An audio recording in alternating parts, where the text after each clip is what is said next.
clic a la siguiente diapositiva. Primeramente, pues vamos hablando del nombre. El nombre, bueno, primero antes de meternos a Génesis, vamos a hablar de la materia del Pentateuco en general. No sé si ustedes sabían que la palabra Pentateuco es una palabra que se compone de dos términos, como vemos aquí en la diapositiva. La primera es pente, es un prefijo, ¿verdad? Ustedes saben, los prefijos son esos términos que colocamos al inicio de una palabra para darle un nuevo significado o una connotación diferente a la palabra. En este caso, pente hace referencia a cinco, o sea, lo traducimos al español como cinco.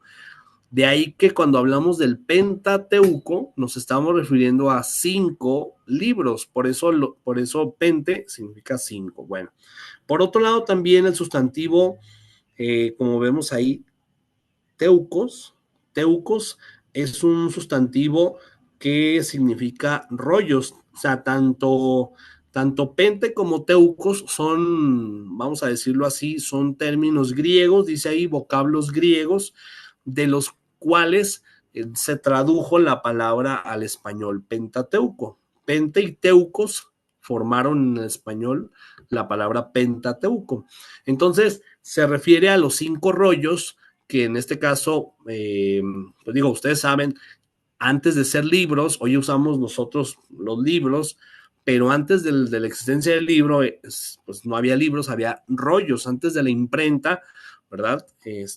Eran rollos. En este caso, los cinco rollos forman lo que llamamos el Pentateuco, es decir, esta colección de cinco libros que en este caso, los judíos, ellos le llaman la Torá, ¿verdad? Es la Torá para ellos. En el caso del cristianismo, nosotros le llamamos Pentateuco. Para nosotros son los primeros cinco libros de la Biblia, del Antiguo Testamento, en lo que nosotros conocemos en el cristianismo como el Antiguo Testamento. ¿Cuáles son esos cinco libros? Bueno, son los que vemos en la imagen: Génesis, Éxodo, Levítico, Números, Deuteronomio. Son esos cinco libros los que forman el Pentateuco. Estamos hablando de estos libros que son los primeros cinco de la Biblia. Bueno, partiendo de lo básico, es decir, del origen de la palabra, de la etimología de la palabra Pentateuco, entonces ahora sí, con la claridad de que nos estamos refiriendo a los primeros cinco libros de la Biblia, ahora sí vamos a ver brevemente una semblanza de cada uno de estos cinco libros. Como podemos ver aquí en pantalla, se menciona un breve resumen, incluso con imágenes también ahí, para que tengamos una idea de qué es lo que nos presenta cada uno de estos libros que vamos a estar estudiando. Bueno, a ver, voy a pedirle aquí a Jessica, si nos hace favor de leer Génesis. Sí, maestro. Génesis, la creación, la caída, el diluvio, las naciones esparcidas, Abraham, Isaac, Jacob y José, esclavitud en Egipto. Muy bien, básicamente de eso es de lo que nos va a hablar el libro del Génesis. De hecho, ahorita vamos a tener más adelante, vamos a enfocar ya ahora sí en el Génesis y vamos a ver pues una serie de cuestiones que conllevan estos pasajes, ¿sí? Bueno, ese sería el resumen de Génesis, un poquito de lo que vamos a ver. En primer lugar, lo que tiene que ver con la creación, la caída del hombre en el pecado, el diluvio, ¿verdad? Y luego vienen los patriarcas, Abraham, Isaac y Jacob, y finalmente lo que es José, José el soñador, de hecho hasta hay obras de teatro, ¿eh?, que se han hecho en torno a lo de José el Soñador, musicales, existe un musical de José el Soñador. Bueno, pues todo eso nos presenta el libro del Génesis. Luego viene el libro del Éxodo. A ver, Éxodo, Ariel, si nos puede hacer favor de leer, por favor, Éxodo. Claro que sí, maestro. La esclavitud, Moisés, las 10 plagas, la Pascua, el pueblo israelita deja Egipto, el cruce del Mar Rojo, el monte Sinaí, los 10 mandamientos. Ok, entonces ahí viene brevemente lo que nos va a presentar el libro del Éxodo. Un poquito adelantándome a esto, de hecho la palabra Éxodo significa salida, por eso narra la salida del pueblo de Israel perdón, la salida de Egipto, sí, del pueblo de Israel, pero salen de Egipto, salen huyendo, salen precisamente a la libertad, hacia la tierra prometida, y entonces, en torno a esto va a girar el libro del Éxodo, ¿verdad? Son una serie de historias que nos van presentando cómo se fue logrando el que ellos llegaran a ser esclavos, después de que José el Soñador era, pues digamos, se codeaba, por decirlo así, con el emperador. Sin embargo, pasaron muchas generaciones y bueno, después caen el pueblo de Israel cae en la esclavitud, cómo es que recuperan su libertad y finalmente se da el pacto de los 10 mandamientos, el pacto entre el pueblo de Israel y Moisés. Y bueno, pueblo de Israel y Dios más bien. Luego, el libro del Levítico, vamos a pedirle ahora a Héctor. Héctor, ¿se nos puede hacer el favor de leer el Levítico? Levítico, instrucciones acerca del sistema de sacrificios y el sacerdocio. Instrucciones acerca de la pureza moral. Ok, vamos a ver entonces que desde el libro de Génesis se presenta, por ejemplo, aquello de lo que eran los hermanos de José, de donde salen las 12 tribus de Israel. Una de las 12 tribus es la tribu de Leví, la tribu sacerdotal, como lo podemos ver en la imagen. Entonces, el libro de Levítico va a presentarnos toda una serie de instrucciones acerca del sistema de sacrificios y el sacerdocio. Si bien es cierto que hoy en día, pues este sistema ya ha quedado, pues, digamos, abolido, ¿verdad? Sin embargo, digo, para nosotros como cristianos, nosotros ya no hacemos ese tipo de sacrificios, me refiero. Sin embargo, es fundamental conocer el libro de Levítico. ¿Por qué? Porque es la base para entender en el Nuevo Testamento.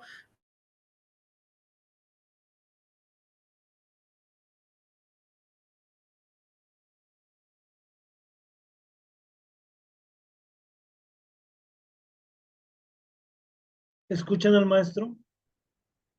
Sacerdocio No lo incluso. oigo. Vamos a ver No Profe, escucho al disculpe maestro. que lo interrumpa, no se escuchó. una serie de... Ay, ¿me escuchan ahí? Sí. Sí, ahí. Es que como que se fue por un momento, ¿no? La señal, o no Me sé, se quedé en apagó. la base para el Nuevo Testamento. Ok, exactamente, sí. Entonces les comentaba hace un momento precisamente eso, que el libro de Levítico es de alguna manera la base para entender después el libro del Hebreos en el Nuevo Testamento. Bien, Ariel tiene su mano levantada, quería preguntar algo. Ya no vemos la filmina. Ya no. Ok, déjenme compartir pantalla entonces.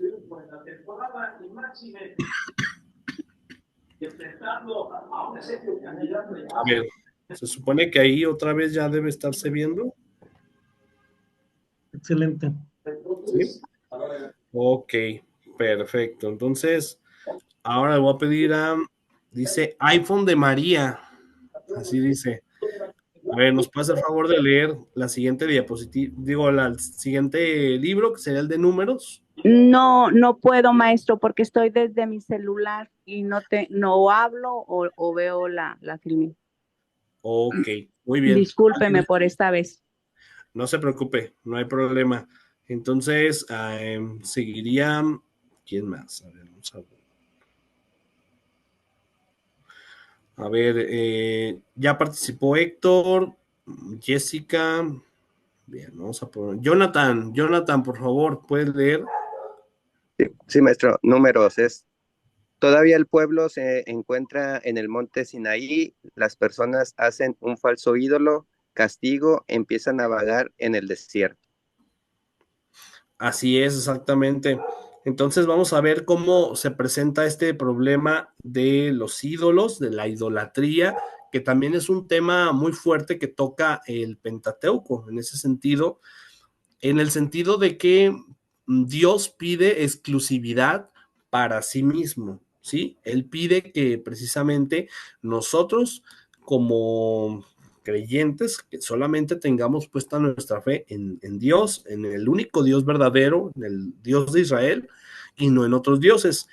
De alguna manera vamos a estar viendo, cuando veamos números, pues toda la influencia que había en los pueblos circunvecinos, por ejemplo, Babilonia, los dioses, y aunque ahorita a lo mejor nos cuesta entenderlo, pero para el tiempo en el que ellos vivían eran tentaciones muy fuertes el tener dioses como los pueblos, como los demás pueblos lo tenían. Y bueno, por último vamos a ver el libro del Deuteronomio, que sería el último de los libros del Pentateuco. A ver, ¿alguien más que falte de participar? Está A ver, Rodolfo. Yo, Lick. Rodolfo. A ver, Rodolfo, si puede, Sí, por favor. claro que sí, profesor. Deuteronomio, discursos de Moisés en los hechos de Dios o Israel, el decálogo, las leyes ceremoniales, civiles y sociales y ratificación del pacto. Muy bien, gracias. Cuando estemos viendo Deuteronomio, por allá del 10 de octubre, estaremos viendo precisamente que tanto en Éxodo como en Deuteronomio aparece el pasaje de los 10 mandamientos, los mandamientos que Dios le da a Moisés para que los dé a conocer al pueblo. Vamos a ver que es un pasaje que se repite y precisamente se repite en razón de que se da un nuevo pacto, por así decirlo, o es como dice aquí, la ratificación del pacto entre el pueblo de Israel y Dios, ¿verdad? Dios vuelve pese a que el pueblo de Israel una y otra vez cae en el pecado, no cumplen con el pacto, sin embargo Dios permanece fiel. Bueno, básicamente es como el resumen de lo que vamos a estar viendo en los 5 libros. Ahora vamos a algunos otros datos. Como podemos ver aquí en pantalla, dice la Biblia hebrea, el Tanaj, consta de 3 compendios distintos de escritos, cuyas iniciales en hebreo constituyen el acrónimo que es su nombre. A ver, nosotros le llamamos Biblia, ¿verdad? Pues no sé si sabían ustedes, Biblia es el plural de libros en griego, bibliou, significa libros en español, nosotros así le llamamos, pero los judíos no le llaman así, ellos le dicen el Tanaj. Y el Tanaj, o lo que sería para nosotros el Antiguo Testamento, ¿verdad? El Antiguo Testamento, que nosotros lo dividimos, por ejemplo, ustedes saben, en el Pentateuco, luego vienen que los libros históricos, los libros proféticos, vienen los salmos, cantar de los cantares, ¿verdad? Toda la cuestión poética de la Biblia. Pero los judíos no, los judíos lo dividen el Antiguo Testamento, lo que ellos le llaman la Tanaj o el Tanaj, ellos lo dividen en la Torá, los Nebim y los Ketubim. A ver, en primer lugar, lo que nosotros vamos a estudiar, si nosotros fuéramos judíos, nosotros diríamos, el curso que estamos, o la clase en la que estamos es sobre la Torá. Si fuéramos judíos, nosotros así diríamos la Torá. Ellos le llaman la Torá, ellos no le llaman Pentateuco, pero a fin de cuentas, pues es lo mismo. Pentateuco y Torá habla de los primeros 5 libros. Nosotros decimos los primeros 5 libros de la Biblia. Para ellos también son los primeros 5 libros del Tanaj, ¿sí? Y luego vienen después de la Torah, después de esos 5 libros, Génesis, Éxodo, Levítico, Números, Deuteronomio.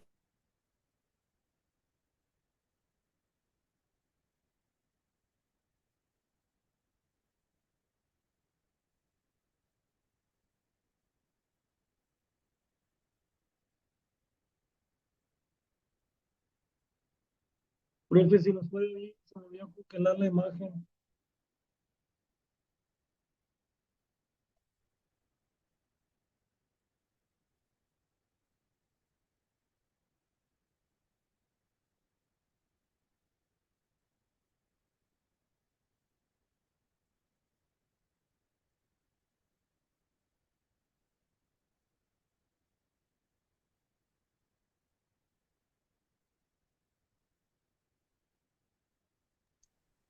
Ya no escucho al maestro, ¿ustedes lo escuchan?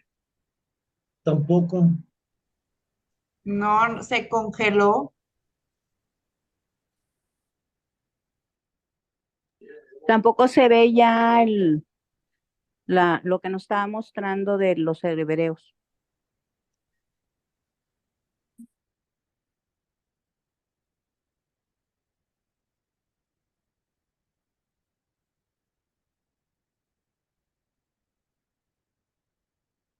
¿Será la vibra del grupo que los maestros tienen problemas de conexión? A Así. ver, usted que le entiende, me hiciera favor, usted, ¿cómo se llama Ariel? ¿Cómo me llamo? Sí, ¿Cómo es que me llamo? se me fue su nombre, perdón. Bueno, ¿De qué nos estaba al menos no diciendo me dijo Adrián. Adrián, Ariel? Alguien me dijo Adrián. Yo creo fui yo. Ahí está. La nefilino de qué dijo al último el maestro. Aquí ya regresó el profe. Ya regresé. Una disculpa, pues se fue el internet y me estoy conectando ahorita de mis datos. Pero bueno, dejen volver a compartir pantalla. Ahí está, para que lo podamos ver, podamos tener en pantalla. Sí se está viendo ahí ya, ¿no?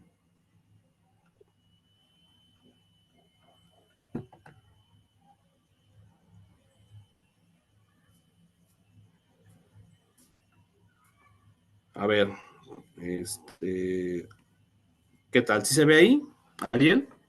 Afirma. Afirmativo, ok, perfecto, muy bien. Hay una Entonces, una compañera entró y tuvo problemas y está pidiendo acceso. Está como iPhone. como iPhone. Bueno, ahorita acabo de dar acceso a una persona, no sé si sería ella. Ah, bueno, ok. Acabo de dar Ahorita acceso en este momento, sí. Está iPhone de María, Zoom User, se me hace que es Jonathan, Rodolfo, Jessica, y Ariel, Héctor y yo. Así, nada más.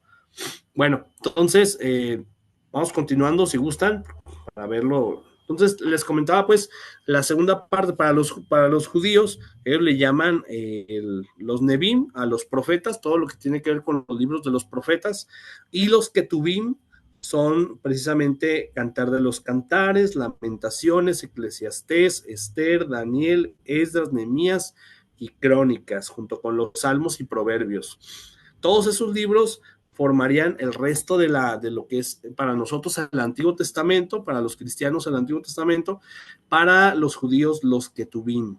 Entonces, de esa manera, lo digo pues precisamente porque me comentaron pues, que antes de preparar la clase, pues que había personas que sí eran cristianas, otros que no eran cristianos. Ya ahorita Ariel me decía que sí, que todos son cristianos, de alguna manera tienen formas diferentes de pensar. Entonces, precisamente por eso estoy poniendo esta diapositiva, para que lo tengamos también en cuenta, también por cultura general, tengamos el conocimiento de cómo lo conocen o cómo le llaman los judíos a esto que nosotros vamos a estudiar. Para ellos entonces sería la Torá. Es decir, nosotros vamos a estudiar la primera parte del Tanaj, que es para ellos la Torá, o lo que nosotros llamamos el Pentateuco. Bien, el nombre completo de la Torá, dice aquí, de hecho vemos ahí los libros, obviamente estos son libros, por así decirlo, que podemos encontrar en una biblioteca actual, no son los rollos antiguos que se llegaron a encontrar. Dice aquí que el nombre completo del nombre de este libro es, como dice ahí, Hamishah Humshei Torah. O sea, realmente Torah es, como por decirlo así, la última palabra, pero el nombre completo es Hamishah Humshei Torah. ¿Verdad? Nada más que por comodidad, hasta los mismos judíos simplemente le dicen Torah, Torah y ya. Se traduce como los 5 quintos de la Torah, ¿verdad? O lo mismo que en el caso de nosotros que le llamamos Pentateuco, penta de 5, ellos también le llaman así, Hamishah que serían 5, Humshei Torah. De hecho, ahí vemos cómo se escribe en hebreo. Tenemos ahí la letra hebrea, cómo se escribe el nombre completo. Tradicionalmente las palabras de la Torá son escritas en hebreo por un escriba, un escriba, o también se les conoce como sofer, en un rollo. Esto quiere decir entonces que tenemos que tener muy claro precisamente el hecho de que la Sagrada Escritura o la Biblia o en este caso la Torá, no la escribió directamente Dios, digamos, en el sentido de que haya bajado del cielo a escribirla, pues no. No. Una cosa es que creamos que Dios inspira en este caso al sofer o al escriba, pero es un escriba, es un ser humano, una persona o un conjunto de personas, a fin de cuentas, las que poco a poco fueron escribiendo, en este caso, la Torá, ¿sí?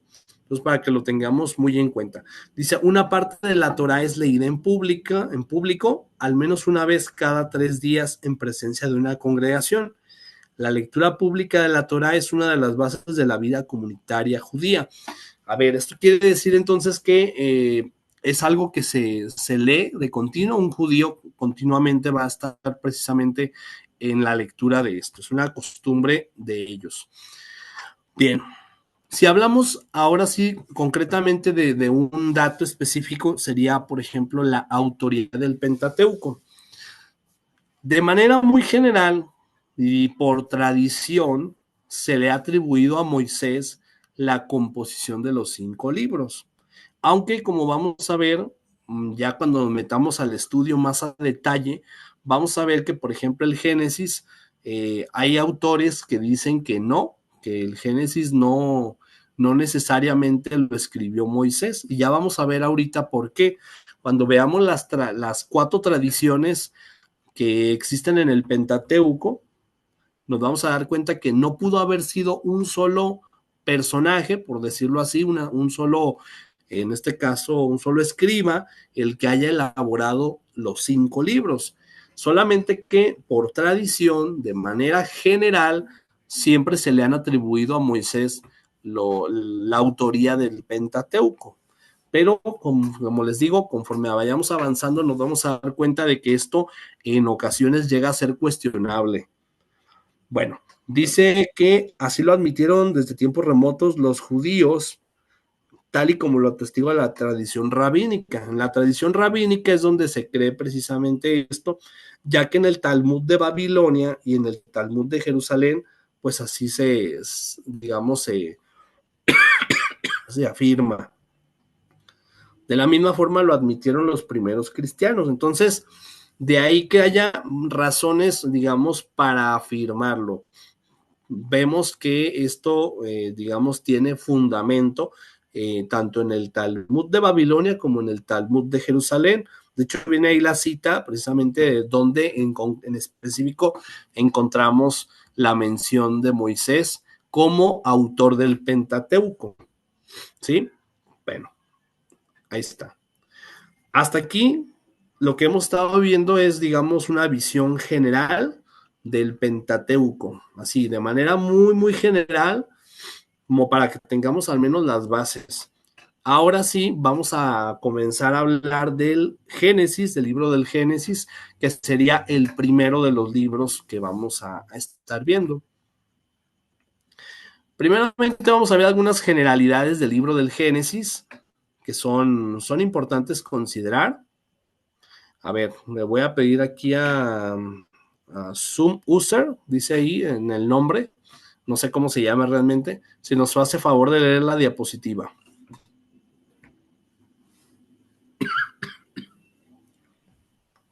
Zoom User. Generalidades.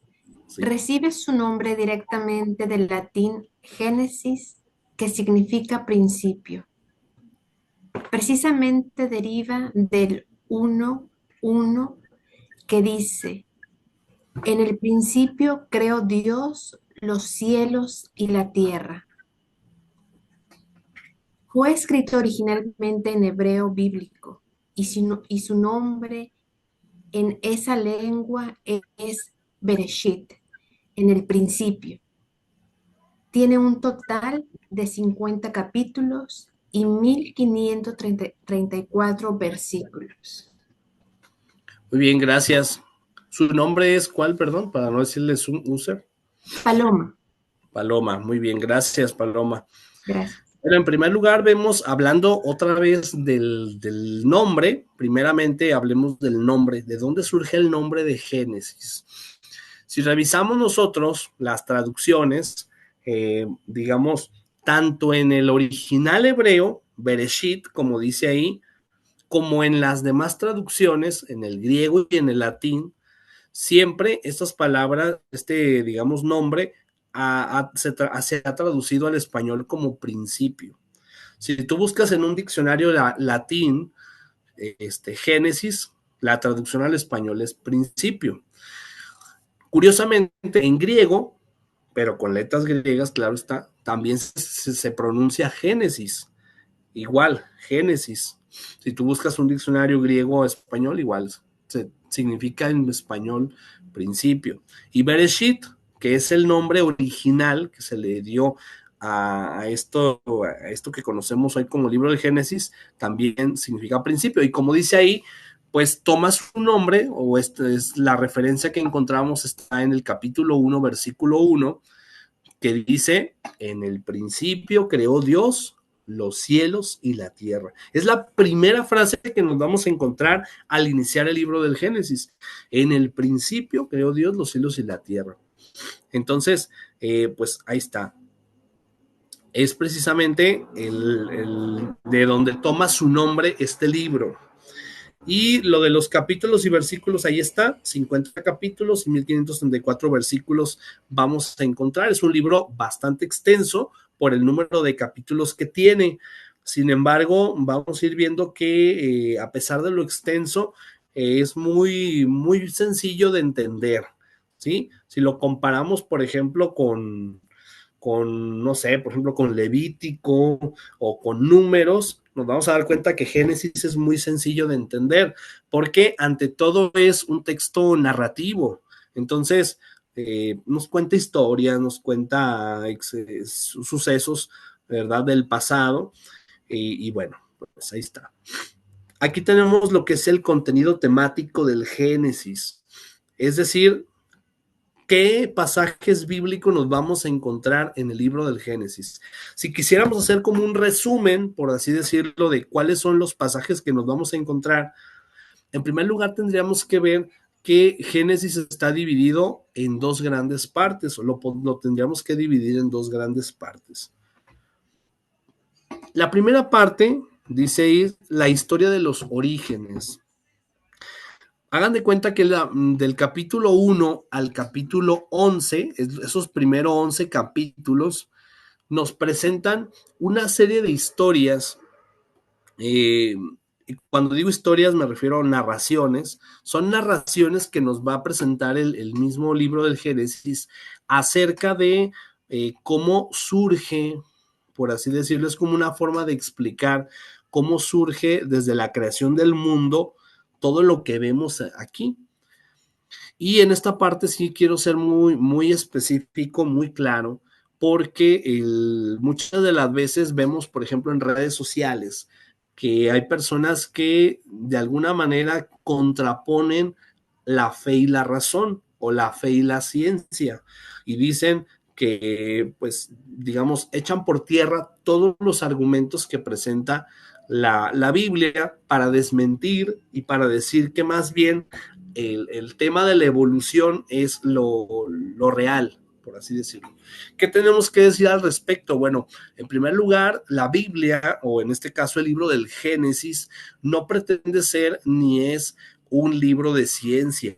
No es un libro de ciencia, no es un libro que nos diga cómo se hizo el mundo, ¿sí? De hecho, vamos a darnos cuenta que en el libro del Génesis encontramos dos relatos de la creación, dos relatos que son totalmente diferentes. Nos presentan y nos presentan digamos, dos relatos acerca de cómo se creó el mundo, o de cómo, en este sentido, el hombre vino a este mundo.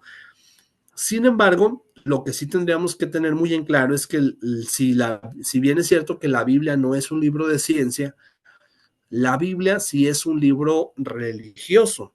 La Biblia no pretende responder al cómo se creó el mundo, sino que más bien lo que quiere es que nosotros respondamos a la pregunta, ¿quién creó el mundo? Al ser un libro religioso, va a enfocarse en Dios, va a enfocarse en que Dios es quien crea el mundo. Y lo va a hacer a través de relatos que, como vamos a ver, al menos desde el punto de vista literal, toma muchas de las veces, digamos, pasajes incluso de culturas que estaban en torno, por ejemplo, culturas mesopotámicas o babilónicas que estaban en torno al pueblo de Israel. Vamos a notar entonces en este tipo de relatos un poco de relatos mitológicos que había en torno al pueblo de Israel, es decir, de los pueblos circunvecinos, encontraremos algunas similitudes con relatos que ya las otras culturas tenían. No por ello quiere decir entonces que el pasaje, el libro del Génesis digamos, que no sea inspirado por Dios. No. De hecho, hay personas que haciendo una crítica a los dos relatos de la creación, dicen que precisamente ahí es donde la Biblia se contradice, pero no es que se contradiga la Biblia. Lo que pasa es que son dos relatos desde dos diferentes tradiciones y en aquel tiempo era lo más común, lo más normal, el que hubiera diversas tradiciones que presentaba cada una de ellas un relato de la creación. Cada quien desde el ángulo o desde el punto de vista que lo consideraban.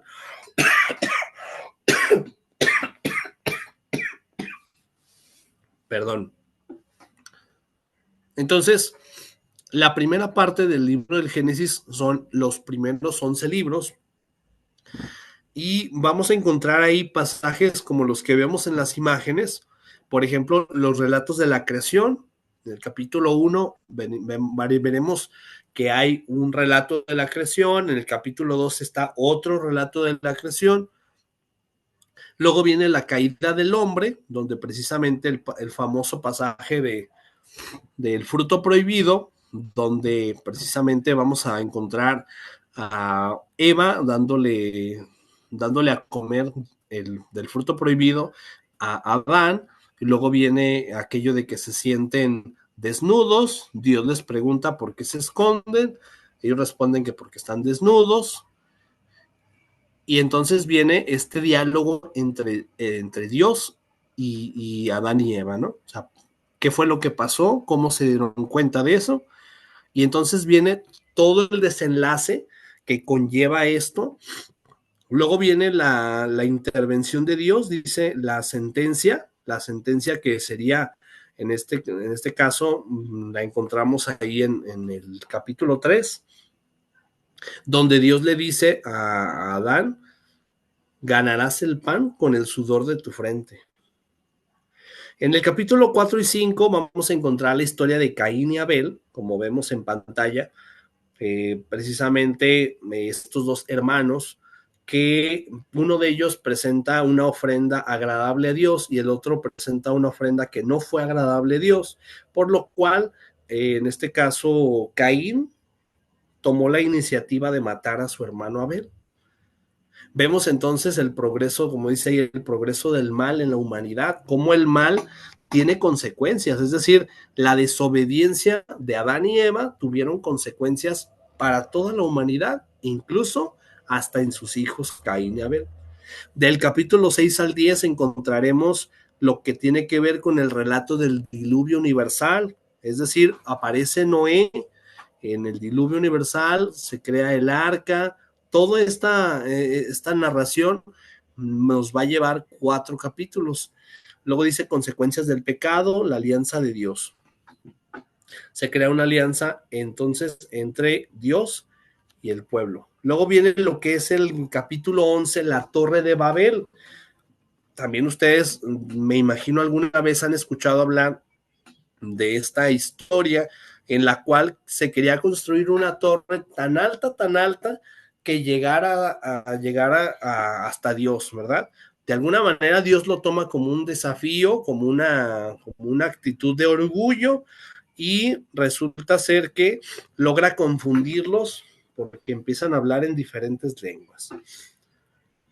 Bueno, los primeros 11 capítulos, entonces, vamos a decirlo así, está conformado de diversas tradiciones, y como les decía hace un momento, si bien es cierto que se reconoce en general a Moisés como el autor de esta, vamos a decirlo así, el autor del Pentateuco, sin embargo, la realidad es de que vamos a ver que hay diversos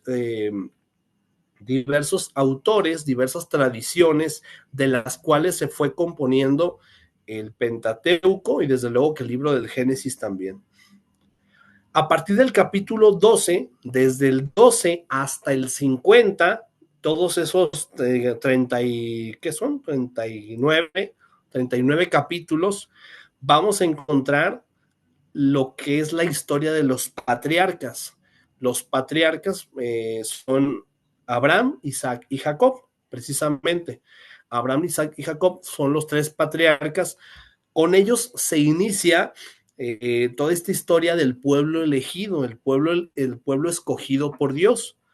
Digamos, hasta entonces no había habido una mención concretamente de Israel como el pueblo elegido por Dios. Pero entonces Dios se fija en Abraham, y vamos a encontrar aquí toda la historia de Abraham desde el capítulo 12 hasta el 25, todo lo que tiene que ver con la promesa que Dios le hace a Abraham, esa promesa de, vamos a decirlo así, de la descendencia. Dios le dice: te daré una descendencia tan grande como las estrellas del cielo, así.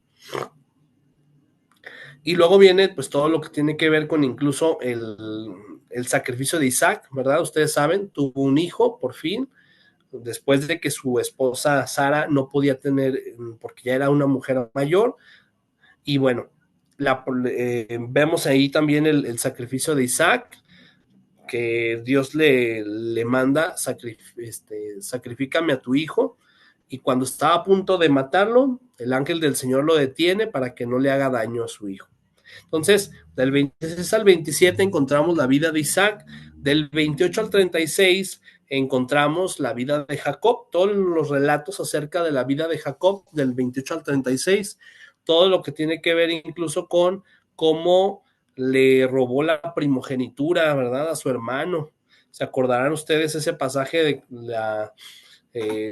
engaña a su papá? Se pone, como vemos en la imagen de abajo, una serie como de vellos, porque su hermano era velludo, y su padre, Isaac, ya era mayor, ya casi no veía, estaba ya muy ciego, por decirlo así. Y entonces vemos este relato de Jacob, de cómo por un plato de lentejas, le roba la primogenitura a Josué. Y entonces vamos a encontrar ahí, en esta segunda parte del libro del Génesis, todo lo que tiene que ver, como ya dije, con la vida de los patriarcas: Abraham, Isaac y Jacob. Y del 37 al 50 pareciera ser como que es digamos, un epílogo, ¿verdad?, un añadido. Sin embargo, del 37 al 50 vamos a encontrar lo que es la vida de José el Soñador, es más conocido como José el Soñador. Es decir, de los hijos que tuvo precisamente, en este caso, Jacob. Ustedes saben, de los 12 hijos que tuvo, es de donde salen las 12 tribus de Israel, entre ellos José, el más pequeño, al que no querían. ¿Por qué? Porque él tenía sueños y los demás lo veían como con cierto recelo. Bueno, pues básicamente aquí tenemos el contenido temático del libro del Génesis. Estos son los pasajes bíblicos que vamos a estar encontrando en la lectura del libro del Génesis. Bien, hasta aquí no sé si hay alguna pregunta, algún comentario, alguna duda, algo que quieran generar.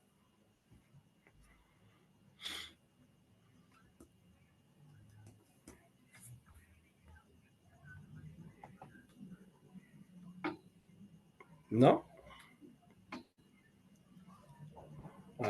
Paloma, ¿tiene su mano levantada? Sí, adelante, Paloma. Nada más para comentar, los hijos de Isaac, a Jacob y Esaú, ¿verdad? Nada más para... Ok, sí, exactamente, muy bien. Bien, ¿alguien más? Si no, pues vamos avanzando a lo que sigue. Bueno, básicamente en esta diapositiva aparece lo que les comentaba hace un momento. El libro de Génesis lo podemos dividir en estas dos grandes partes. A pesar de que tienen una serie de pasajes bíblicos, sin embargo, la primera parte serían como los orígenes y la segunda parte, es decir, a partir del capítulo 12 hasta el capítulo 50, podríamos considerar, digamos, esta segunda parte del libro del Génesis como un género histórico, ¿sí? Sería un libro histórico. Ahora, vale la pena decirlo, es un libro histórico, pero del 12 al 50, claro, está aclarando, pero no como lo entiende hoy en día la historiografía moderna. ¿Por qué? Porque según los patrones de la historiografía moderna, no cumpliría con todos los requisitos para ser un libro histórico, como hoy se entiende. ¿Por qué? Porque un libro histórico, como hoy se entiende, pues te dice fechas, lugares en específico, ¿verdad? Menciona personajes históricos, personajes que existieron desde luego, te menciona incluso una cronología histórica y por eso es que podemos decir que si bien es cierto que el libro del Génesis puede ser considerado un libro histórico del capítulo 12 al 50, sin embargo, no en ese sentido, no como se entiende hoy en la historiografía moderna, sino más bien entendiendo que nos presenta relatos de historias o de personajes que son importantes para la cultura hebrea, para el pueblo de Israel.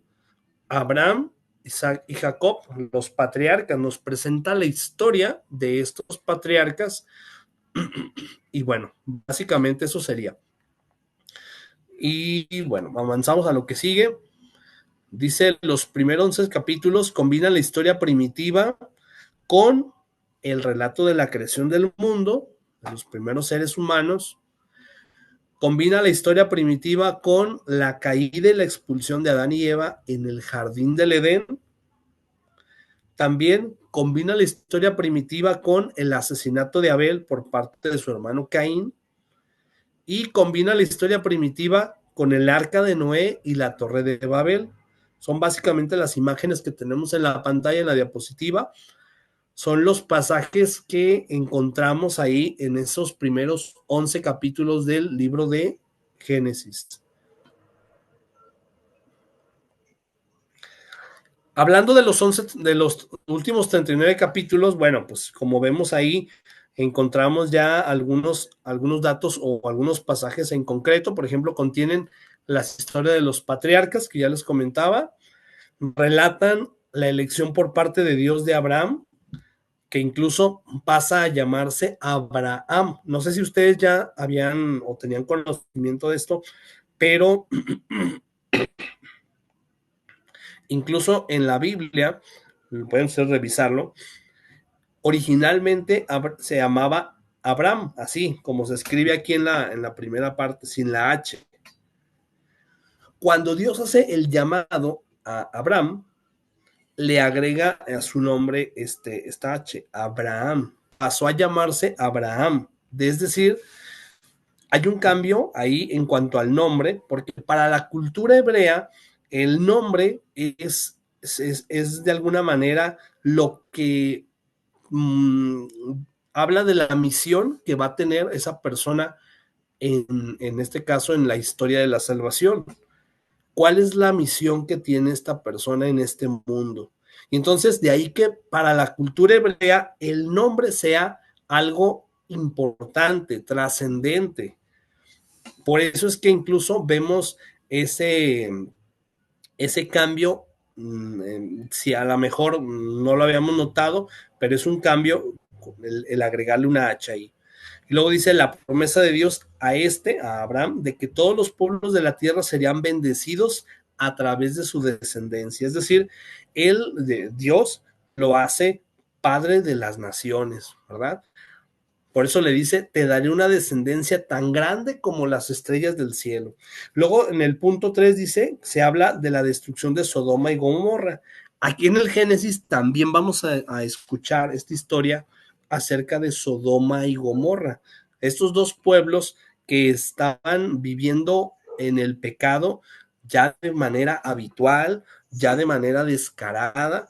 Entonces vamos a encontrar precisamente este relato de la destrucción de estos pueblos, Sodoma y Gomorra. Luego la disposición de Abraham a sacrificar a su propio hijo Isaac, lo que ya les había comentado, la lucha de Jacob con el ángel, y dice que el libro también ofrece una descripción de la prehistoria del pueblo de Israel. ¿Sí? Por último, vamos a terminar viendo a los descendientes de Jacob viajando a Egipto, donde se establece una buena relación con el faraón. Esta historia con la que concluye el libro del Génesis va a conectar con el libro del Éxodo, ¿sí? ¿Por qué? Porque el libro del Éxodo va a venir a ser una continuación en este caso, de lo que ocurrió con los hermanos de José, quienes viajan a Egipto, precisamente en razón de que había hambruna en el pueblo de Israel, y entonces, debido a que no había, por así decirlo, alimento, no había enseres domésticos, pues entonces ellos viajan precisamente en busca de una nueva oportunidad. Bien, hasta aquí entonces hemos estado hablando de lo que tiene que ver con los pasajes bíblicos, con la cuestión temática, ¿sí? Todo lo que tiene que ver con los pasajes que encontramos nosotros ahí. Bueno,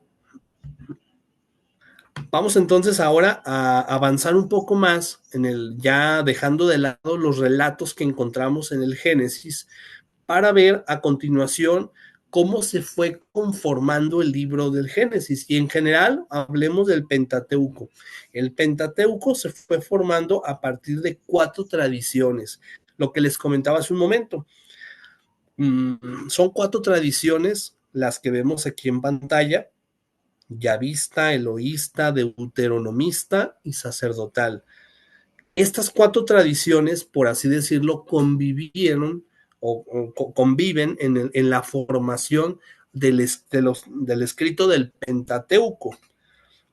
Incluso en el libro del Génesis vamos a ver que hay relatos yavistas y relatos eloístas. De ahí que, por ejemplo, quien vemos en redes sociales a veces que se pelean que porque cuál es el verdadero nombre de Dios, pues no hay un solo nombre. Realmente, si nosotros nos ponemos a estudiar el texto bíblico, vamos a darnos cuenta que incluso las Biblias de estudio en algún momento nos presentan que el nombre de Dios es el del tetragrama, como se traduce, o Yahvé, o en algunos otros pasajes vamos a encontrar que Dios se denomina a sí mismo como Elohim o Yahvé, o incluso algunos otros traducen como Jehová. Bueno, no es ver quién tiene la razón. Realmente hay 4 tradiciones que conviven dentro de la conformación del Pentateuco. Y no es que le tengamos que dar la razón a una o a otra de las tradiciones. Todas las tradiciones son válidas y de hecho todas existen en la Biblia, ya de por sí. Vamos a ir viendo datos específicos de cada una de estas tradiciones. La primera es la tradición yavista. La tradición yavista es una de las fuentes principales de los libros del Antiguo Testamento, o Tanakh, como les había comentado, los judíos le llaman Tanakh.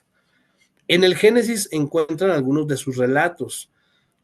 entre los textos bíblicos de la tradición ya vista en Génesis se encuentran, para que los tengamos muy claros, aquí se los estoy poniendo, de la tradición ya vista en Génesis, concretamente, los pasajes, por ejemplo, de la creación del hombre y la mujer, ¿sí?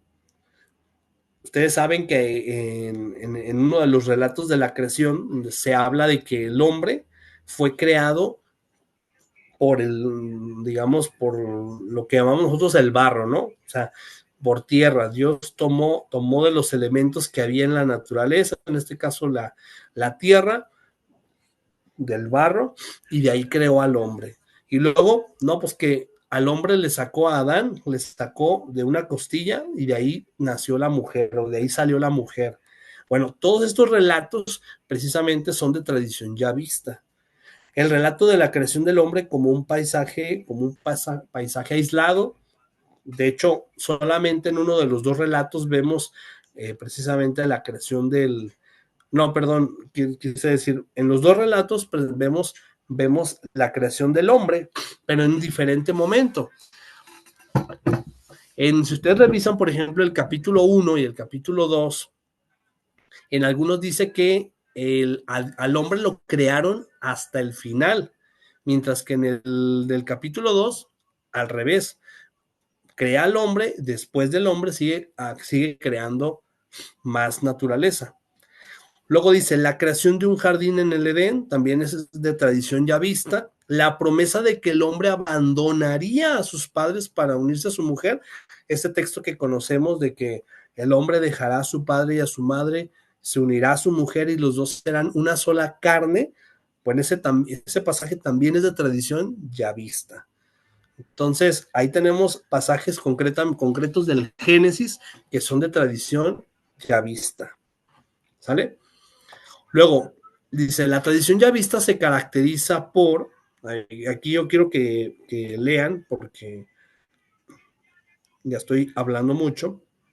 A ver, vamos a pedirle a Jonathan, si nos hace favor de leer, por favor. Ahí la diapositiva. Sí, tradición ya vista se caracteriza por representar la mitad del Génesis y la primera mitad del Éxodo. Describir a un Dios parecido a un ser humano llamado Yahweh, tener un especial interés en el territorio reino de Judea, tener un estilo elocuente. Así es. La tradición ya vista tiene un estilo elocuente, elegante, por así decirlo. Y como vemos, hay un especial interés en el territorio de Judea, cosa que las demás tradiciones no lo van a enfatizar tanto. Y en cuanto al nombre, bueno, ustedes saben, o si no sé si no sabían, en el hebreo original, en el hebreo antiguo, pues no había vocales, como en el caso de nuestro lenguaje, nuestro idioma, el español, por ejemplo, nosotros contamos con vocales. Entonces, imagínense lo difícil que sería pronunciar un nombre, cualquier palabra, sin vocales. En la cultura hebrea era muy común el que aprendían pasajes bíblicos de memoria, ¿sí? Era la tradición oral, lo que llamaban ellos la tradición oral. Y como lo vimos en diapositivas anteriores, es una costumbre del pueblo judío estar recitando pasajes bíblicos. De ahí que no es difícil creer que ellos se aprendían los pasajes bíblicos, pero con el paso del tiempo, pues digamos, todo esto se fue de alguna manera como perdiendo. Tan es así que entonces se fue olvidando cómo realmente se pronunciaba el nombre de Yahvé. Algunos dicen, incluso hoy los judaizantes dicen Yahweh, yo he escuchado que dicen Yahweh, y entonces el punto aquí es que con el paso del tiempo se le colocaron vocales ya al momento de querer transliterar, ni siquiera traducir, transliterar el nombre original con el que Dios se reveló, y entonces algunos hoy le llaman Yahvé, otros Yahweh, otros Jehová, y cada uno, si ustedes revisan las fuentes, cada uno da razones de por qué le dicen así, o por qué le dicen Yahvé, por qué le dicen Yahweh, o por qué le dicen Jehová. Y yo creo que aquí lo más importante es darnos cuenta de que si bien es cierto que cada quien puede tener razones de por qué lo dice de un modo o de otro, lo importante es darnos cuenta que en el original, siendo sinceros, siendo honestos, no había vocales. Por lo tanto, no le podemos dar la razón específicamente a uno de ellos. Que si no había vocales, pues en realidad el nombre original ni se dice Jehová, ni se dice Yahvé, ni se dice Yahweh, porque no tenía vocales el original. Bueno, vamos a la siguiente tradición, es la tradición eloísta. De hecho, dicen que el nombre, por ejemplo, Jehová, que es el que más usan, por ejemplo, evangélicos, se tomó a partir de que se transliteró en este caso, la Y, la H, la B, con el nombre de Adonai. Lo juntaron con Adonai y de ahí salió Jehová. Pero bueno, esa es la razón que dan los que dicen que se dice Jehová, ¿verdad? Bueno, vamos a la tradición eloísta, como les comentaba. En la tradición eloísta vamos a encontrar otros matices muy diferentes a los de la tradición yavista. Primero dice, darle a Dios el nombre de Elohim. Si ustedes revisan algunos pasajes incluso del mismo Pentateuco, el nombre de Dios es Elohim, no Yahvé, ni Yahweh, ni Jehová, sino Elohim. Y esto lo podemos encontrar sobre todo en Biblias de estudio, ¿sí? Yo les recomiendo que cuando hagan sus investigaciones o lo que sea, usen Biblias de estudio. Si son católicos, pues bueno, la Biblia de Jerusalén es Biblia de estudio. Si son, no sé, evangélicos, pues desde luego la Reina Valera 1960 les puede servir, o hay muchísimas traducciones de Biblias de estudio que les pueden ser de mucha utilidad. Y sobre todo, menciono las Biblias de estudio porque es ahí donde precisamente la traducción es más apegada al original. Hay pasajes bíblicos de tradición eloísta, como el que estamos viendo ahorita, que precisamente en lugar de traducir como Señor, lo traducen como Elohim. El nombre de Dios es Elohim. Y dicen precisamente aquí que la tradición eloísta habla sobre el profetismo, la moral y el peligro de la idolatría. Esta tradición se va a enfocar mucho en este punto que tiene que ver con la moral y la idolatría. Digamos, por ejemplo, si revisamos por ejemplo, en Éxodo, revisamos los 10 mandamientos, nos vamos a dar cuenta que el segundo mandamiento, por ejemplo, hace referencia a eso, al hecho de no caer en la idolatría. Dice, no te inclinarás ante imágenes y no te postrarás ante ellas para adorarlas. Luego, otro de los puntos de la tradición eloísta es el utilizar una técnica narrativa educadora, como la de una parábola que invita a la conversión. Entonces, vamos a encontrar pasajes que hacen referencia, a través de una parábola, hacen referencia a la conversión, a esa necesidad de convertirnos a Dios, de dejar atrás el pecado para convertirnos a Dios. La tradición eloísta también va a acentuar la distancia entre Dios y el hombre, y las revelaciones divinas se realizan con rasgos menos antropomórficos. ¿Qué es eso de antropomórficos? Antropos es hombre, mórficos, hace referencia a formas. Esto quiere decir que la tradición eloísta va a marcar más una separación, una lejanía entre Dios y el hombre. No le va a dar tanta familiaridad como la tradición yavista.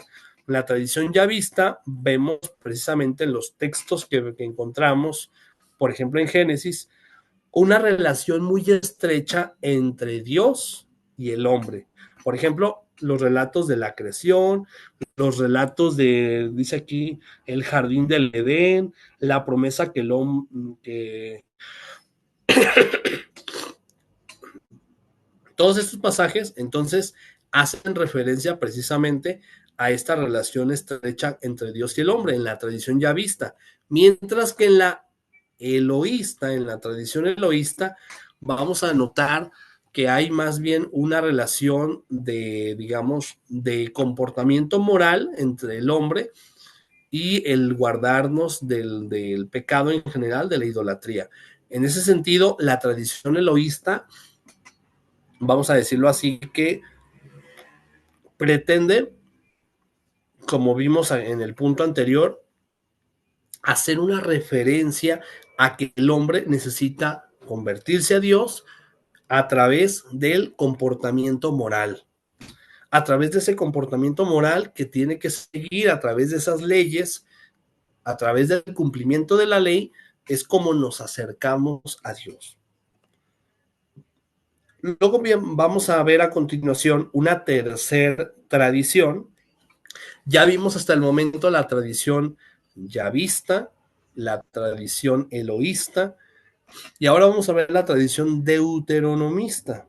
La tradición deuteronomista en el Pentateuco, pues principalmente la vamos a encontrar en el libro que se llama así, ¿verdad? Pentateuco, perdón, Deuteronomio, que es el quinto libro, el libro del Deuteronomio. Dice que su estilo insistente, que se representa con una D, bueno, generalmente se representa con esta letra. Luego dice su énfasis en la acción de Dios y la necesidad de una respuesta personal y comunitaria.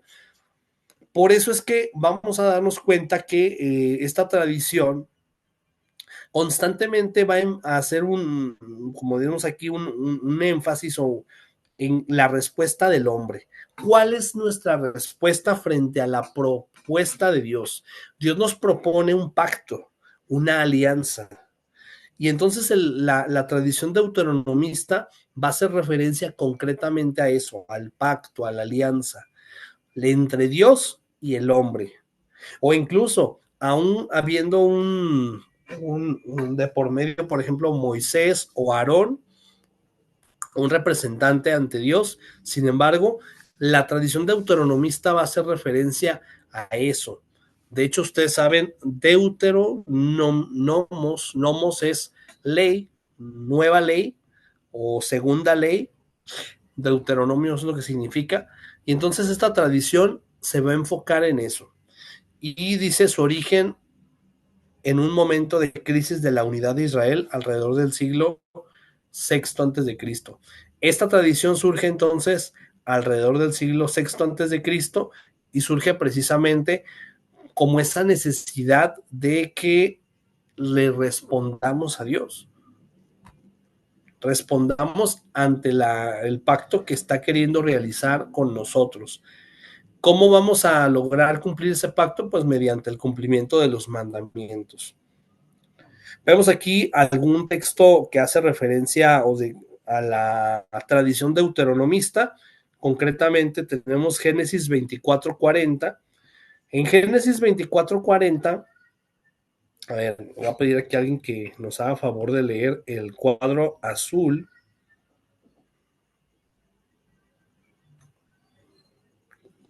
A ver. Puede ser, por ejemplo, Ángel Hernández. Ángel. Sí, sí, profesor. ¿Sí se puede? ¿El cuadro azul? Sí, claro que sí. En este pasaje, Abraham le pide a su criado de mayor confianza que viaje a su tierra natal para encontrarle una esposa a su hijo Isaac. El criado le jura a Abraham que lo hará y se va a la ciudad de Nahor. Ahí está. Este sería, por ejemplo, ese sería un ejemplo, gracias Ángel, un ejemplo donde vemos acentuado precisamente la tradición deuteronomista, porque hay un encargo por parte de Abraham en este caso, a su criado, dice ahí que es el de mayor confianza, para que le consiga a su hijo Isaac una esposa. Entonces, Otros textos que también podemos señalar que son de tradición deuteronomista son los que tenemos aquí abajo. Deuteronomio 8 del 8.2 y el capítulo 6, Josué 1.8, Jeremías 2.36, Jeremías 4.18, Jeremías 22.21, el Salmo 27, versículo 11, Salmo 86.11, Salmo 67.3, Salmo 119 y el mismo Génesis 24.40. Entonces, como podemos ver, hay una serie de tradiciones, hasta ahorita hemos estado viendo 3 tradiciones que van conformando el Pentateuco. Y la última, la cuarta tradición que vamos a ver es la tradición sacerdotal. La tradición sacerdotal se caracteriza por su enfoque sistemático y por presentar un relato más estructurado de la historia de la creación. Entonces, vamos a encontrar precisamente algunos aspectos de la tradición sacerdotal, siendo el primero, pues, la representación. Se representa esta tradición con la letra P. Se escribió después del exilio. Ustedes saben que en la historia del pueblo de Israel hubo un exilio, el exilio a Babilonia, cuando Israel ya no era una nación independiente y centraba su identidad en el templo. Entonces vamos a ver precisamente todo lo que tiene que ver con el culto a Dios en el templo de Jerusalén. Luego dice, da gran importancia a los ritos del culto, a las funciones de los sacerdotes. Les comentaba hace un momento, hace rato, que vamos a decirlo así, la tribu de Leví es la tribu sacerdotal. Bueno, pues precisamente esta tradición sacerdotal va a enfocarse en esto, en el culto, en los sacerdotes. Incluso vamos a ver pasajes que hacen referencia completamente a cómo tenía que vestirse el sacerdote, cómo tenía que entrar al templo santo, a lo que le llamaban el Sancta Sanctorum, el santo de los santos, el lugar más profundo del templo, toda la serie de rituales que tenían que elaborar precisamente para poder ellos, vamos a decirlo así, entrar a hacer los sacrificios, el tipo de, incluso de ofrenda que tenían los animales, qué características tenían que tener. Bueno, vamos a ver entonces que, como dijimos al principio, este tipo de narraciones van a tener un enfoque más sistemático, más ordenado, más estructurado. Presentan un relato, dice, más estructurado de la historia. Bien.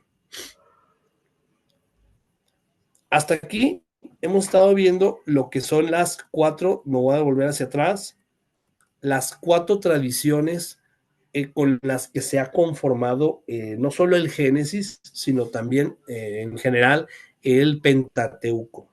El Pentateuco está conformado por estas 4 tradiciones que conviven. Vuelvo a decirlo, no es que haya habido un solo autor que se haya sentado a escribir de pies a cabeza todo el Pentateuco, aunque ya habíamos visto que inicialmente se decía que Moisés era el autor, ¿verdad?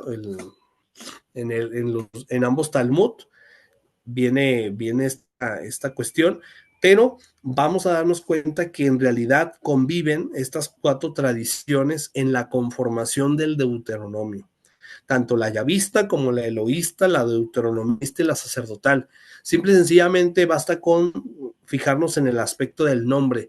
¿Cómo se llama Dios? El nombre con el que Dios se dio a conocer. Una tradición nos va a decir que es Yahvé, otra que es Elohim, otra nos va a decir que es yo soy, ¿verdad? Yo soy el que soy. Y no podemos como quedarnos solamente con una de todas. Bueno, ahí está.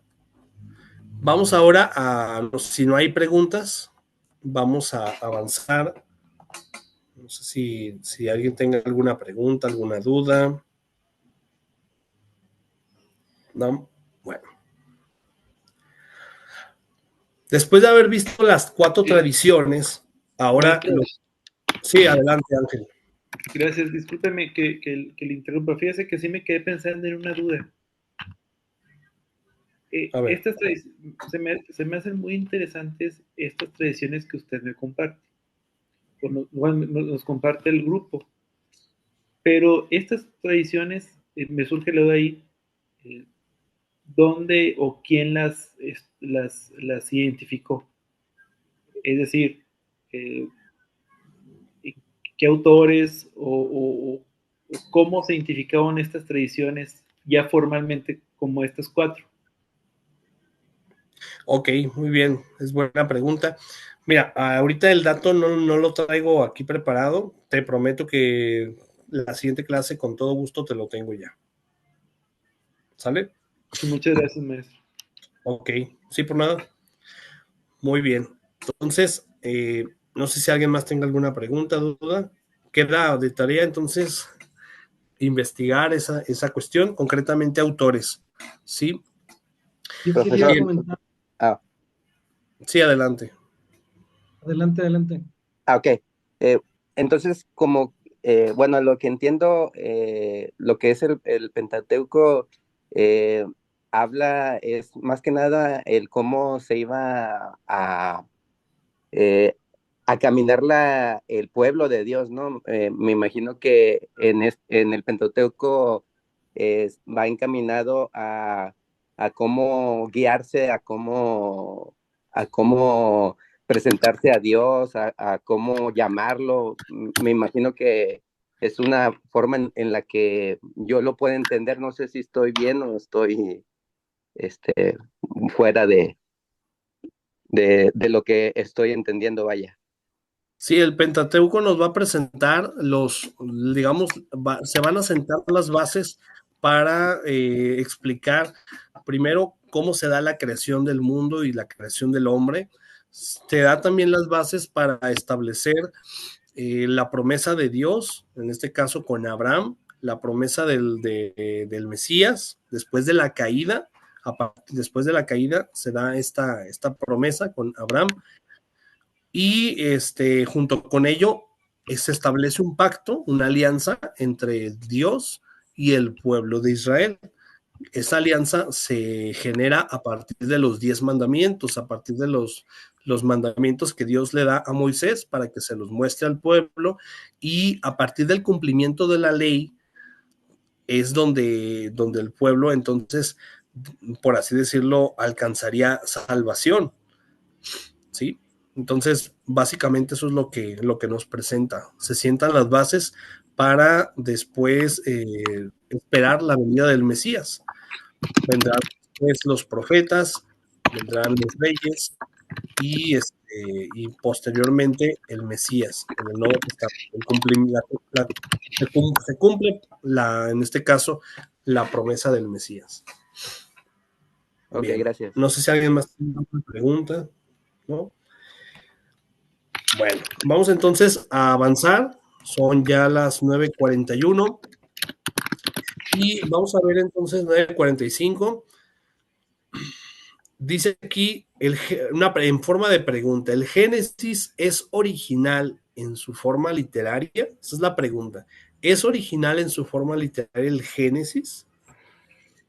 Vamos a darnos cuenta que, haciendo referencia a la última palabra de esta pregunta literaria, en su forma literaria, vamos a decir que no, el Génesis no es original en su forma literaria.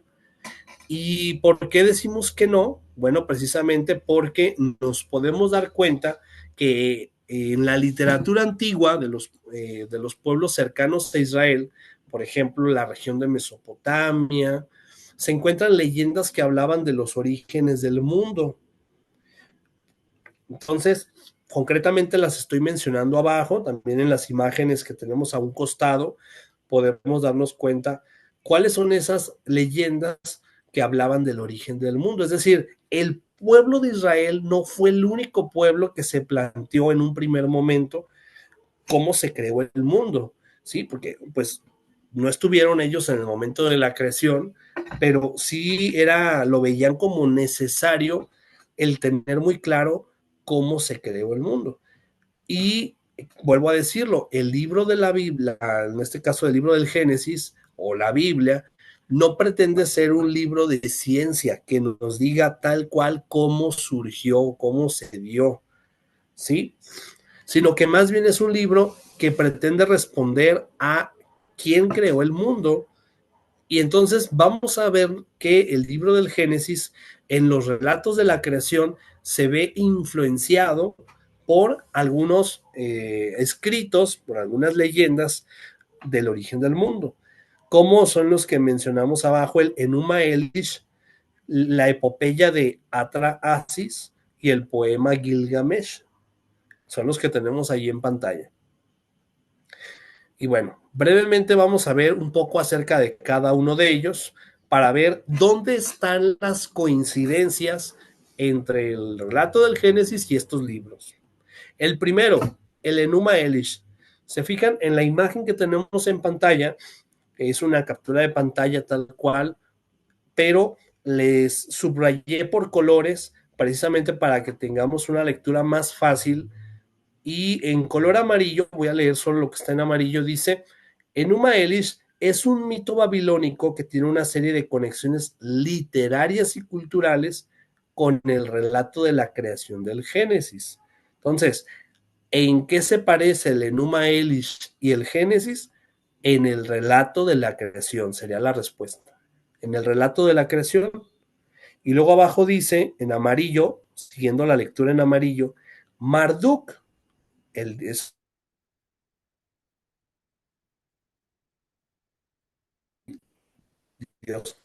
que presenta el libro de Enuma Elish, Marduk divide su cuerpo en dos, cielo y la otra mitad la tierra. Crea orden al universo. Entonces, ahí vemos, en primer lugar, que dice ahí que crea la tierra y crea a los humanos. Esas serían como las coincidencias que encontramos con el Enuma Elish y la creación del mundo. Así como en el relato del Génesis Dios crea el mundo y crea al hombre, también en el Enuma Elish vemos que Marduk, el dios que presenta este relato, también crea al hombre y crea al cielo y a la tierra. Incluso dice ahí, trae orden al universo. Bueno, en cuanto a lo rojo, si hacemos una lectura de lo rojo, dice, Enuma Elish se traduce como las 7, o significa las 7 tablillas de la creación. Se traduce como cuando en las alturas. O sea, las palabras, las dos palabras, Enuma Elish, significan eso, cuando en las alturas. Por eso se le puso ese nombre. Es el título del libro, bueno, nosotros decimos del libro, pero en realidad era un rollo, un manuscrito, que se titulaba así, Cuando en las alturas. Y luego si leemos lo verde, dice que es utilizado por los escépticos como una supuesta prueba de que el Génesis es un mito paralelo a otros mitos contemporáneos. Sin embargo, vamos a darnos cuenta que no es así. ¿Por qué? Porque si bien es cierto que coinciden en este punto de que se cree, de que es un Dios creando al hombre y creando al mundo, sin embargo, hay muchísimos otros detalles, muchísimos otros puntos en los que más bien son diferentes. No se parecen en nada. Son relatos totalmente diferentes. Solamente coinciden en estos dos puntos. Ese sería el Enuma Elish. El otro escrito que tiene también cierta similitud con el Génesis se llama Gilgamesh. Y nuevamente vamos a primero a leerlo amarillo. Dice, el Gilgamesh presenta similitudes entre el relato del diluvio y el relato de Génesis. Entonces, el Gilgamesh nos va a hablar del diluvio.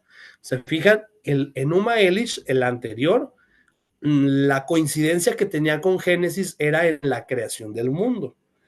El Gilgamesh va a coincidir con Génesis en el tema del diluvio. ¿En qué va a coincidir? Dice en que Dios eligió a un hombre justo para que construyera un arca a causa de la de la inminente gran inundación. Entonces, el Gilgamesh va a coincidir en eso, en que hubo un hombre justo. En el Génesis, ¿cómo se le llama a ese hombre justo que hizo el arca? Noé. Bueno, Nosotros, exactamente, muy bien, Noé.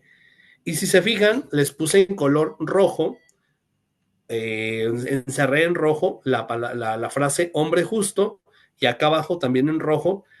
En el libro del Gilgamesh, a ese hombre justo, ¿cómo se le llama? Se llama Utnapishtim. Utnapishtim. Así se llama. Bueno, pues ese hombre justo al que nosotros llamamos Moisés y ellos llaman Utnapishtim, es precisamente ese hombre que construyó el arca.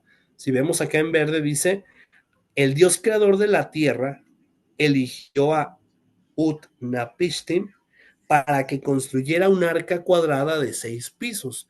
Es decir, ahí también encontramos esas similitudes o esas coincidencias, por decirlo así, esas coincidencias entre ese hombre justo, que acá nosotros le llamamos Noé, y ellos Utnapishtim.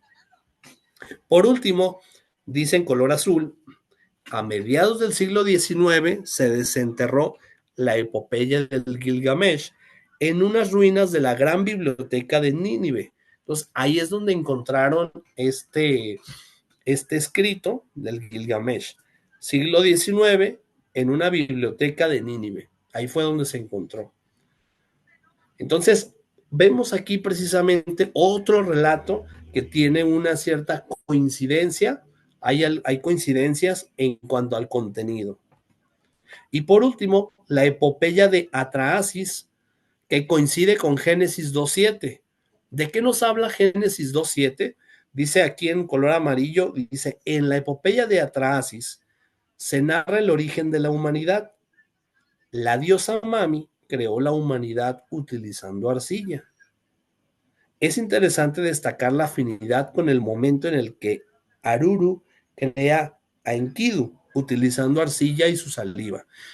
En Génesis 2.7, si nosotros le damos una leída, se dice que que Dios creó al hombre precisamente usando los elementos que nosotros le llamaríamos hoy en día el barro, ¿verdad? De hecho, si tienen su Biblia ahí a la mano, podemos ir a Génesis 2.7, donde precisamente nos dice, entonces Jehová Dios formó al hombre de polvo de la tierra y sopló en su nariz aliento de vida. Entonces dice ahí que lo formó de polvo de la tierra.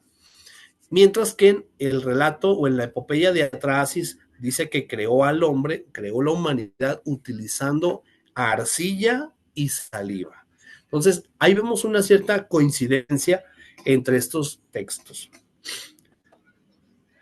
Esas son las semejanzas que encontramos precisamente. Se habla, por ejemplo, de que se creó de barro o se creó de tierra, de arcilla. Otra de las semejanzas es la víbora, en este caso la víbora que sería el objeto de la caída, y como vimos también el diluvio, todo lo que tuvo que ver con el diluvio, la creación del arca, esas son las semejanzas, pero también encontramos algunas diferencias. Esas diferencias serían, por ejemplo, la enseñanza del monoteísmo. Vamos a encontrar muy marcado en este caso en el libro del Génesis y en general en el Pentateuco, vamos a encontrar la enseñanza constante del monoteísmo. ¿Qué es el monoteísmo? A ver, alguien que nos lo diga con sus palabras, así brevemente.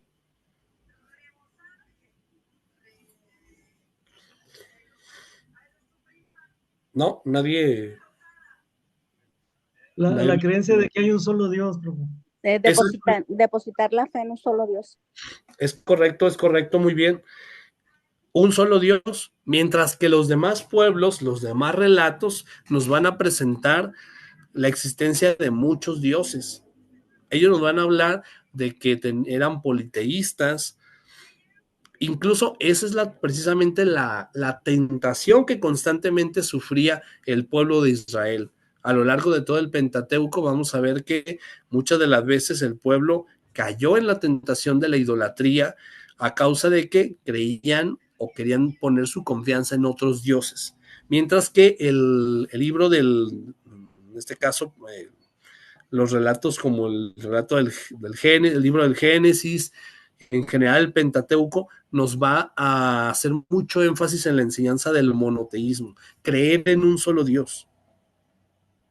De hecho, encontramos el pasaje famosísimo, ¿no?, del Shema Israel.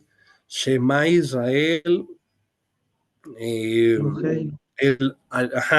Exactamente.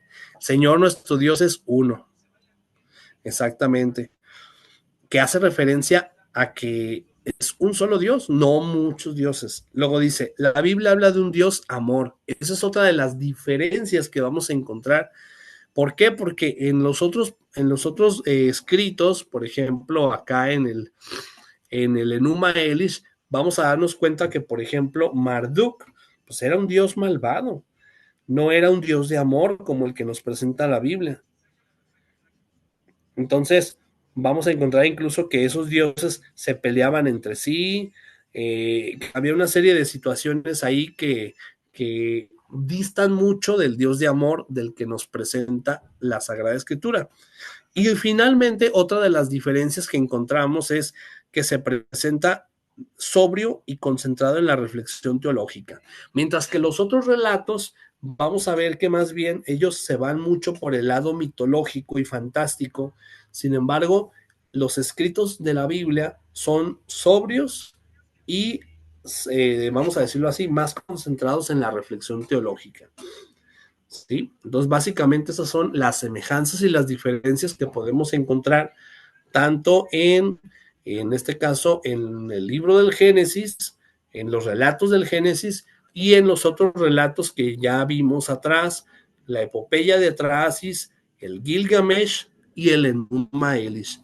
No sé si ustedes ya habían tenido la oportunidad de conocer este tipo de textos, ya habían escuchado hablar de ellos alguna vez. En la prepa. En la prepa, ok. Sí, muy bien. Que leían esos libros. Ok, muy bien. Y como dijo usted, se hacen siempre alusión para criticar las escrituras como un texto no original en las redes sociales. Así es, exactamente. Sí, pasa mucho eso. Bueno, pues por hoy vamos a dejarle aquí, ¿verdad? Ya faltan un minuto para que sean las 10 de la noche, entonces por lo pronto vamos a dejarle aquí y entonces nos estaríamos viendo el próximo jueves a las 8 de la noche igual, para la siguiente clase, a hablar un poquito más acerca del Éxodo. Órale, pues, cuídense mucho. No sé si alguien tenga algo que decir antes de retirarnos. Si no, ya nos podemos retirar. Pues lo dejamos para la próxima clase de inicio, profe, porque ya es tarde. Muy bien, de acuerdo, excelente. Buenas noches. Cuídense mucho. Gracias, profe, por su tiempo. Sí, por nada. Gracias a ustedes.